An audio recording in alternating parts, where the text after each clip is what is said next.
Oscar is always on right track. That is why fast track taxi அப்ப உடனே download பண்ணுங்க. மனிதன் கூட வாய் அடக்கம் பண்றான். நாக்கு என்பது சாதாரண விஷயம் இல்லை. நாக்கு என்பது பொல்லாதது. அடி வாங்க வைக்கும், உத வாங்க வைக்கும், இடிச்சொல் பர வைக்கும், ஜெயிலுக்கு போக வைக்கும், குத்து சண்டைக்கு போக வைக்கும், கொலை பண்ண வைக்கும். புரியல? அந்த நாவடக்க வேணும். ஒரு சாதாரண ஏழை குடிமகன் கூட நாவடக்கத்தோட இருக்கிறான். ரிக்ஷா ஓட்டுறவங்க கூட நாவடக்கத்தோட இருக்கிறான். நாவடத்தோட இருக்கான். 40 ஆண்டுக்கு முன்னாடி நடைபெற்ற நிகழ்வை நான் கோடிட்டு காட்டுறேன்னு பொன்முடி ஒரு சொல்றாரு. 40 ஆண்டுக்கு முன்னாடி இந்த தந்தை பெரியார் இருந்தாரு. இந்த மாதிரி நாவடக்கத்தோட இல்லையா? தவறான வார்த்தை பேசிட்டு இருக்கிறாரா? திராவிட முன்னேற்ற கழகத்துடைய தலைவர் வீரமணி இருக்காரு, அவர் நாவடக்கத்தோட பேசலையா? உனக்கு மட்டும் என்ன திமிர் வாட்டம் என்பதுதான் எங்களுடைய பெண்களுடைய ஒட்டுமொத்த பெண்களுடைய கேள்வி என்ற குற்றச்சாட்டை நாங்கள் வைக்க கடமைப்பட்டுள்ளோம். பெண்களை இழிவுபடுத்துகின்ற பேச்சு தேவைதானா? ஒரு மதத்தையும் சைவ வைஷ்ணவ மதத்தையும் இணைத்து கோடிட்டு காட்டி மேற்கோள் காட்டி உதாரணம் காட்டி யாரோ பெண்களை இழிவுபடுத்துறதுக்கு எந்த விதத்தில் நியாயம் என்ற குற்றச்சாட்டை நாங்கள் வைக்க கடமைப்பட்டுள்ளோம். திமுருவாட்டம் உனக்கு அமைச்சரவையில் இருந்தால் எது வேணாலும் பேசிடலாமா? அமைச்சருக்கு தகுதி என்ன? உன்னோட வாழ்க்கை வரலாறு தெரியுமா? பொன்முடி அவர்களே, உன்னுடைய வாழ்க்கை வரலாறு தெரியுமா? அண்ணாமலை யூனிவர்சிட்டி ஸ்டூடெண்ட்டு, வல்லம்படிகளே கிடப்ப, வல்லம்படிகளே குடிப்ப, புரியல, பல்வேறு இல்லீகல் பிரச்சனையெல்லாம் ஈடுபடுவ. தெரிஞ்சு 40 ஆண்டுக்கு முன்னாடி அவருடைய செயல்பாடு. அதுக்கு முன்னாடி நம்ம விழுப்புரம் ஆர்ட்ஸ் காலேஜோட லெக்சரர் போஸ்ட். மாச சம்பளம் வருதுன்னா 1ஆம் தேதியிலிருந்து 5ஆம் தேதி வரை மதகடிப்பட்டு ஒயின் ஷாப். 5ஆம் தேதிக்கு பிறகு அவருடைய நடவடிக்கை என்னவென்று கேட்டால் சாராய கடை. 5ஆம் தேதியிலிருந்து 25ஆம் தேதி வரை சாராய கடை. 25ஆம் தேதி பிறகு அவருடைய செயல்பாடு என்னவென்று கேட்டால் விழுப்புரத்தில் சாக்கடையில் உந்து கிடக்கின்ற ஒரு நிலைப்பாட்டுக்கு சொந்தக்காரர் தான் இந்த பொன்முடி என்ற குற்றச்சாட்டை நாங்கள் வைக்க கடமைப்பட்டுள்ளோம். அந்த நீண்ட நாள் வாழ்க்கை வரலாற்றை இன்றைக்கு இந்துக்களை இருக்கின்ற வைஷ்ணவ விஷ்ணு மக்களை குறைபடுத்தலாமா? வெறுப்புணர்வு தூண்டலாமா? அவங்களுடைய மன உணர்ச்சியை நீங்க கிளறி பார்க்கலாமா? அவங்களுடைய துன்பத்தை கொடுக்கலாமா? துயரத்தை கொடுக்கலாமா? அவங்க சொல்லிலடங்காத துயரத்துக்கு கொடுப்பதற்கு உனக்கு துணிவு யார் கொடுத்தது என்பதால் எங்களுடைய குற்றச்சாட்டு. அம்மாவா இருந்தா யாரும் செருப்பை கைட்டு அடிச்சிருப்பாங்க. எந்த அமைச்சர்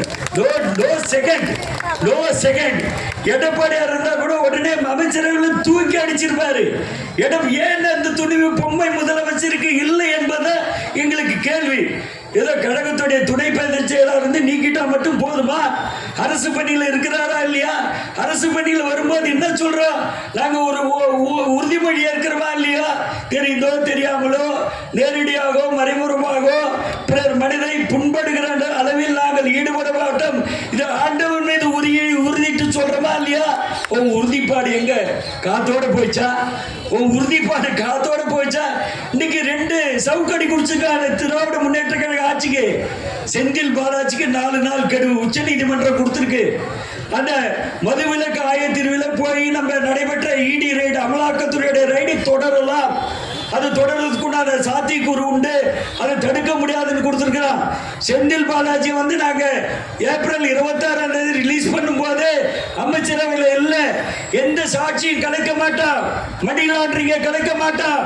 அந்த சூழ்நிலையில் தான் நாங்கள் வெளியே விட்டோம். திரும்ப வந்து அமைச்சரவை கொடுத்தது தப்பு இல்லையான்ற கேள்வியை உச்ச நீதிமன்றம் திராவிட முன்னேற்ற கழகத்துக்கு ஒரு சவுக்கடியை கொடுத்துள்ளது என்பதை நான் குற்றச்சாட்டாக வைக்க கடமைப்பட்டுள்ளேன். இன்னைக்கு நமது பொன்முடியோட விஷயம் கேட்டால் விகாஸ் சிங் ஒரு கோர்ட்ல நேற்று ஆஜரானார். விகாஸ் சிங் என்ற வழக்கறிஞர், மூத்த வழக்கறிஞர் ஆஜரானாரு. அதுக்கு முன்னாடி வில்சன் ஒரு வழக்கறிஞர் ஆஜரானாரு. வில்சன் வழக்கறிஞர் காவல்துறை சார்பாக ஆஜரானாரு. அன்போடு சொல்லிக் கொடுக்கிற காவல்துறை விஷயமாக எந்த முகாந்தாரம் இல்லை, இந்த வழக்கை வந்து நீக்கி வைக்கலாம் என்று உத்தரவு மதுரை கிளை கோர்ட்டிலும் உச்ச நீதிமன்ற கோர்ட்டிலும் வாங்கியிருக்காங்க. வில்சன் வாங்கியிருக்காரு. அந்த எந்த முகாதாரம் இல்லை. காவல்துறை சப்போர்ட் பண்ணிருக்கு. காவல்துறை அழுத்தத்தின் காரணமாக சப்போர்ட் பண்ணிருக்கு. அதே இன்னைக்கு வில்சன் நேற்று விகாஸ் சிங் என்ற அந்த மூத்த வழக்கறிஞர் பொன்முடிக்கு சப்போர்ட்டாக நேற்று பேசியிருக்காரு. இந்த வழக்கை வந்து நீங்க விசாரிக்கக்கூடிய தேவையில்லை, இந்த வழக்கில் எந்த முகாதாரமும் இல்லை.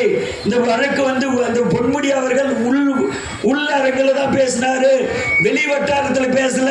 இது 40 ஆண்டுக்கு முன்னாடி நடந்த நிகழ்வை அவர் வெளிப்படுத்திருக்காரு சொல்லிட்டு நேற்று கெஞ்சி கூத்தாடி இருக்காரு. இன்னைக்கு உயர் நீதிமன்றமே தன்னிச்சையாக தானாக முன்வந்து இந்த வழக்கை விசாரிக்கலாம், இந்த வழக்குக்கு உண்டான 4 நாள்ல முடிவு, வழக்குக்கு உண்டான அவருக்கு உண்டான தண்டனை உடனடியாக வழங்கப்பட வேண்டும், அவர் அமைச்சரவையில் நீக்கப்பட வேண்டும் என்று ஒரு குற்றச்சாட்டை கிளப்பியிருக்காங்க. தானாக முன்வந்து நீதியரசர் ஆனந்தகுமார் அவர்கள் வந்து நேற்று தீர்ப்பு கொடுத்திருக்காரு. இந்த எந்த அளவுக்கு அவர் தார்மீக பொறுப்பேற்று பெண்களை இழிவுபடுத்துகின்ற விஷயத்தை சொல்லலாமா? பெண்களை இழிவுபடுத்துவதற்கு பொன்முடி அவர்களை இமிடியேட்டாக நீக்கம் செய்ய வேண்டும் என்பதுதான் அனைத்து இந்திய அண்ணா திராவிட முன்னேற்ற கழகத்துடைய முதல் கட்டமான உள்ள கேள்வி என்பதை குறிப்பிட கடமைப்பட்டுள்ளேன். எடப்பாடியார் கூட சட்டமன்றத்துக்கு போனாரு. என்ன சொன்னாரு? 3 பேர் 3 அமைச்சரை நீக்கணும், நேரு நீக்கணும், பொன்முடி நீக்கணும், செந்தில் பாலாஜி நீக்கணும் என்ற தீர்மானத்தை கொண்டு வந்தார். எதுக்கு கொண்டு வந்தார்? இதெல்லாம் பின்னாடி நடக்கும் என்பது எங்களுக்கு தெரியும். இன்னைக்கு நேற்று தினம் துணை முதல்வருக்கு 2 கேஸ் ரத்தாயிருக்கு. உங்களுக்கு தெரியும். அதிகப்படியான சொத்து குவிப்பு வழக்கில் நேற்று 1.5 கோடி ரத்தாயிருக்கு, இன்னைக்கு 3.5 கோடி ரத்தாயிருக்கு.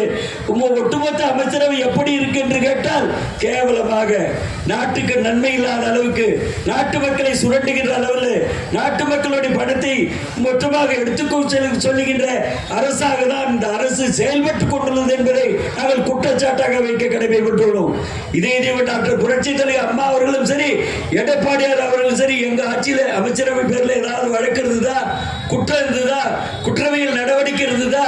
அந்த ஒரு குற்றச்சாட்டுக்கு உட்பட்ட அரசு அமைச்சரை கொண்டாந்து செந்தில் பாலாஜி மீண்டும் அதே துறைக்கு போடுவதற்கு பொம்மை முதலமைச்சருக்கு உங்களுக்கு வெக்கம் இல்லையா, மானம் இல்லையா, சூடு இல்லையா, சோழனை இல்லையா என்பதா எங்களுடைய கேள்வி.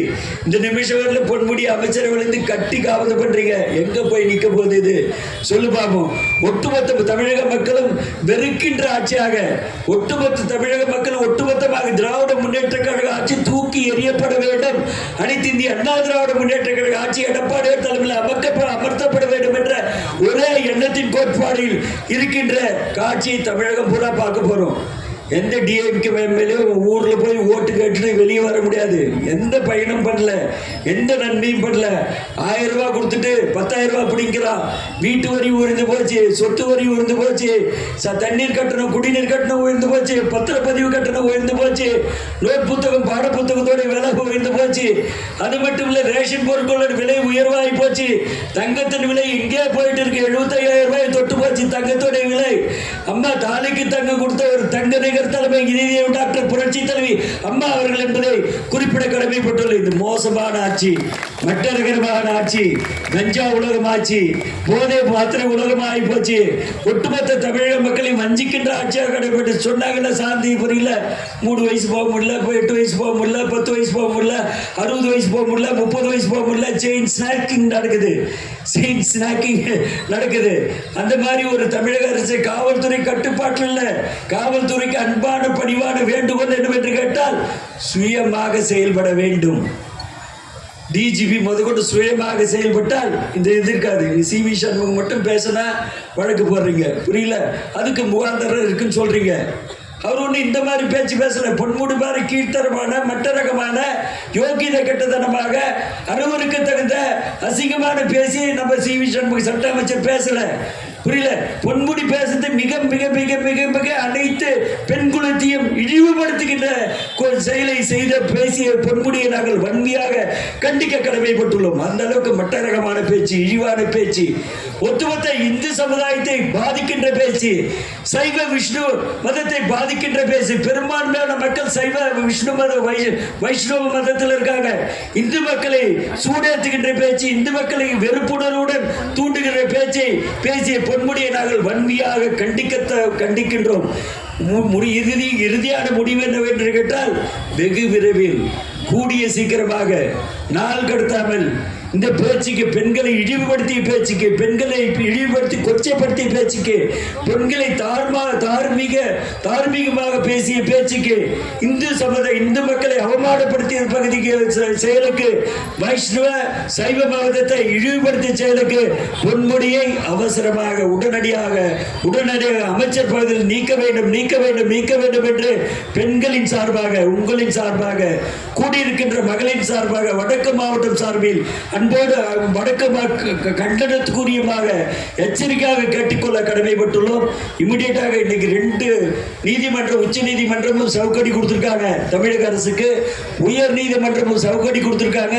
இதுக்கு மேலும் அவங்க அமைச்சரவையில் தொடரணுமா என்பதுதான் எங்களுடைய கேள்வி. இதுக்கு மேலும் அமைச்சரவையில் தொடரணுமா என்பதுதான் கேள்வி.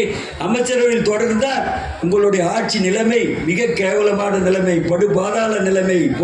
நமது ஸ்டாலினுடைய பொம்மை முதலமைச்சருடைய நடவடிக்கை ஒட்டுமொத்த பெண்களையும் பாதிக்கின்ற நடவடிக்கை, ஒட்டுமொத்த பெண்களுடைய மன உணர்வை கெடுக்கின்ற நடவடிக்கை என்பதை நான் கோடிட்டு காட்டி இந்த நிகழ்ச்சிக்கு வருகின்ற அனைவருக்கும் எனது மனமார்ந்த நெஞ்சார்ந்த நன்றி பாராட்டி உங்களை வணங்கி, இதே டாக்டர் புரட்சித் தலைவர் அம்மா அவருடைய அரசு தலை சிறந்த அரசு, எடப்பாடியாரோட அரசு தலை சிறந்த அரசு. அம்மா எதற்கு போய் இந்த மாதிரி ஒரு இழிவான சொல்லி பேசியிருந்தா நோ செகண்ட்ல கூட்டு செருப்படி கொடுத்துருப்பாங்க. அந்த அமைச்சர் உடனே பார்க்கும் போதே டிஸ்மிஸ் ஆகிருப்பாங்க, மந்திரி சபையில் தூக்கி அடிச்சிருப்பாங்க, வீட்டுக்கு வர வச்சு ரவுண்டு கட்டியிருப்பாங்க. அந்த அளவுக்கு ஒரு வீர மங்கை யார் என்று கேட்டால் இதே டாக்டர் புரட்சி தலைவர் அம்மா அவர்கள் தான். எடப்பாடியாரும் சும்மா விட்டுருக்க மாட்டார், அமைச்சரவையில் எடுத்திருப்பாரு. அந்த அளவுக்கு பொன்முடியை அமைச்சரவையில் நீடிக்க வைக்க வேண்டிய அவசியம் என்ன?